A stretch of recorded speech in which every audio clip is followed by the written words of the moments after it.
সম্মানিত দর্শক, আপনাদের স্বাগত জানিয়ে শুরু করছি বাংলা পত্রিকা চ্যানেলের অনুসন্ধান ভিত্তিক নিয়মিত আয়োজন বাস্তবতা।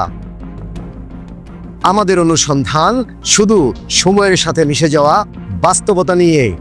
আজকের পর্বে ফিরছি Bangladesh roots transport authority Gazipur কার্যালয়ের ভয়াবহ অনিয়মের ফলোআপ নিয়ে, যেখানে ছদ্মবেশে অভিযান চালিয়ে দুদক যে অদৃশ্য জালিয়াতির জাল উন্মোচন করেছে তারই বাস্তব চিত্র তুলে ধরব আজ। গেল সপ্তাহের 15 জুলাই সোমবার গাজীপুর বিআরটিএ কার্যালয়ে হঠাৎ অভিযান চালায় দুর্নীতি দমন কমিশনের গাজীপুর সমন্বিত কার্যালয়ের সহকারী পরিচালক এনামুল হক। অভিযোগ ছিল ঘুষ ছাড়া যেন সেবা মিলছে না, আর সেই অভিযোগই প্রমাণিত হলো।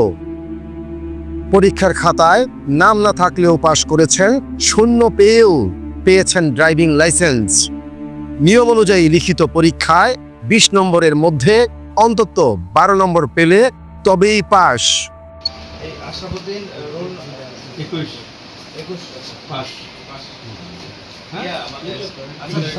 আপনি দেখতে পাচ্ছেন, আপনি একটু ইয়ে করে দেখেন। হ্যাঁ, 55 দেখেন। না না, 55 স্যার, লোক নম্বর 55 এমডি রাকিব মিয়া। হ্যাঁ, একই ব্যক্তি একাধিক ফাইল অ্যানসার পত্র ফিল আপ করে দিয়েছে এক ব্যক্তি। আচ্ছা, 12তে পাস। কিন্তু এখানে 0 নম্বরের প্রার্থীও লাইসেন্স হাতে নিয়ে মোটর সাইকেল ছুটিয়ে বেরিয়ে যাচ্ছেন এই কার্যালয় থেকে।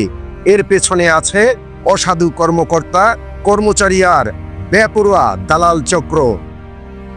এভাবে অদক্ষ চালক যখন রাস্তায় নামে, তখন শুধুই ট্রাফিক আইন নয়, জনজীবন বিপন্ন হয় দুর্ঘটনার ছোবলে। প্রতি বছর দেশে হাজারো দুর্ঘটনা, প্রাণহানি, এর পেছনেও আছে এমন লাইসেন্স বাণিজ্যের দায়। দুদক জানিয়েছেন এই ফাঁদ ভাঙতে তাদের অভিযান অব্যাহত থাকবে।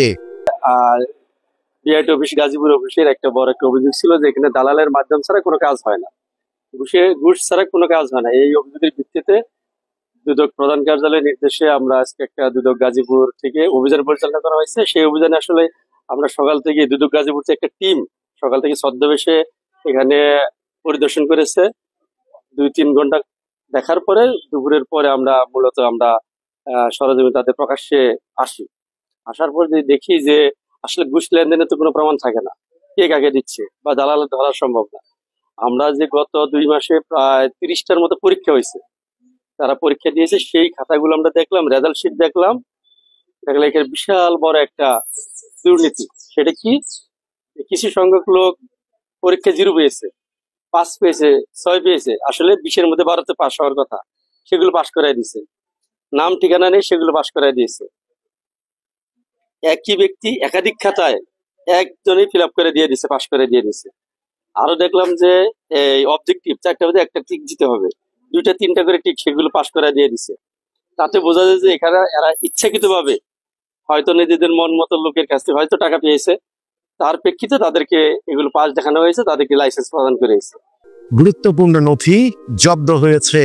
আরো তথ্য যাচাই শেষে মামলা তদন্ত অভিযান সবই চলবে। এদিকে দুদক অভিযানের পর সহকারী পরিচালক ও অফিস সহায়ককে বদলি করে দেয় গাজীপুর কার্যালয় থেকে বাংলাদেশ রুট ট্রান্সপোর্ট অথরিটি।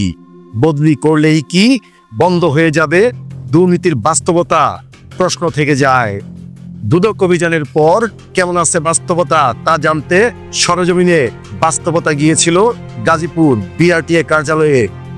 সপ্তাহের প্রথম দিনে সেখানে গিয়ে শোনা যায় নতুন ভোগান্তির কথা। মোটরসাইকেলের মালিকানা বদলি করতে আসছি। আমি সকাল 10টায় আসি, তো 10টা থেকে এ পর্যন্ত বসে আছি, স্যারের কোনো খোঁজ পাচ্ছি না। তো আমি পাশের যে রুম আছে ওনার কাছ থেকে ইনফরমেশন পেলাম স্যার নাকি পরীক্ষা নিচ্ছে।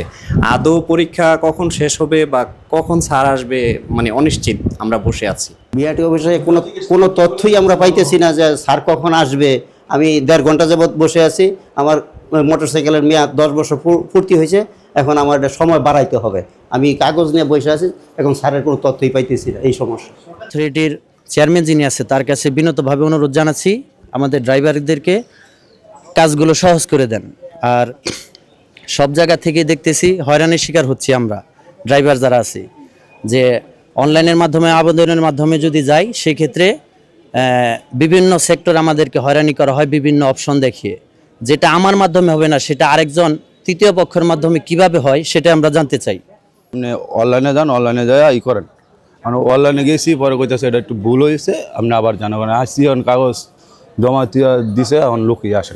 ট্রান্সফারের জন্য আসছি অনেক দূরের থেকে, সকাল 9টা বাজে আসছি, এখন পর্যন্ত কার সাথে কথা বলবো, কই যাব, কোনো মানে কেউ দেখাই দিতেছে না, বলতেছে না, কোনো ম্যাজিস্ট্রেটও পাইতেছি না, বলতেছে না। আর বলতেছে যে এখানে একটা ম্যাজিস্ট্রেট আছে, সে নাকি ওই যে কাজ করতেছে, কিসের কাজ করতেছে, ওটা পরীক্ষা নিতেছে। 6-8 নম্বরে যাইতে গেছি, কেউ কোথাও নাই। আসছি সকাল 9টা বাজে আসছি, আজকে এখন কয়টা বাজে, এখন 3টা বাজে, কাজ হবে কিনা 4টা বাজে 5টা বাজে বলবে আমাদের অফিস বন্ধ। 2 জন কর্মকর্তার বদলি হওয়াতে থেমে গেছে অফিসের কার্যক্রম।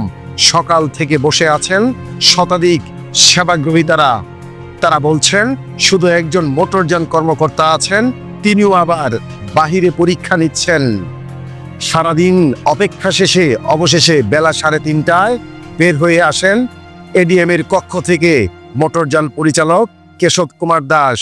এই যে বর্তমান পরিস্থিতি, শোনেন, এই মুহূর্তে কোনো ইয়ে বা আমি অথরিটির পারমিশন ছাড়া কিছু বলতে পারবো না। তিনি এসে জানান বক্তব্য দিতে পারবেন না। শুধু এখানেই শেষ নয়, পাওয়া গেল একই লাইসেন্সের নম্বর 2 জনের নামে বরাদ্দ দিয়েছে গাজীপুর বিআরটিএ কর্তৃপক্ষ।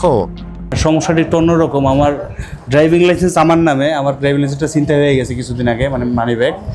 তো ড্রাইভিং লাইসেন্স আমার নামে, কিন্তু আমি যখন প্রতিলিপির জন্য অ্যাপ্লাই করতেছি এখন দেখা যাচ্ছে অন্যজনের নামে। তো 3 দিন তো ওই মাঠে গিয়ে দাঁড়ায় আসছিলাম, তখন তো আর হয় নাই, স্যার অসুস্থ ছিল, এজন্য আর হয়েছিল না। গতকালকে আবার আসছিলাম শনিবার সকালবেলা, মানে এমনি ছবি টবি সবই উঠাইছে আর কি, পেপারে সাইন দেওয়া হয়েছিল না, বলছিল আজকে জমা দেওয়ার জন্য। আজকে জমা দিছি, এখন সকাল থেকে ঘুরতেছি আর কি, এখনো পর্যন্ত ঘুরতেছি, এখনো ঘুরতেছি। এই যে সিগনেচারের যে বিষয়টা, এটার সঙ্গে কি সমস্যাটা কি বলেন? এটা আসলে তখন স্যারের সাথে বলে কলম ছিল না, এই আর কি। কলম নেই কর্মকর্তার কাছে ফাইলে স্বাক্ষর করার মতো, এমন তথ্য পাওয়া গেল গাজীপুর বিআরটিএ কর্তৃপক্ষের বিরুদ্ধে। এই যদি হয় বাস্তবতা, বাংলাদেশ রুট ট্রান্সপোর্ট অথরিটি থেকে সড়কের যানবাহন ও চালক পর্যন্ত দুর্নীতির ছোবলে তৈরি হয়, তাহলে সড়কের নিরাপত্তা কোথায়? ভদ্রবেশী অনিয়মের এই সিন্ডিকেট ভাঙা না গেলে আপনার আমার সবারই জীবন ঝুঁকিতে থাকবে প্রতিদিনের পথে। আপনাদের কাছেও অনুরোধ, ঘোষ দালাল জালিয়াতির খবর চেপে না রেখে জানান স্থানীয় প্রশাসন বা দুদককে, কারণ সচেতনতার আলোই পারে এই অন্ধকারকে ছিন্ন করতে। আজকের বাস্তবতা এখানেই শেষ করছি, আবারও আসবো নতুন কোনো বাস্তবতা নিয়ে। আমি রবিন মাঝার। আসুন নিজেকে বদলাই, বদলে যাবে দেশ।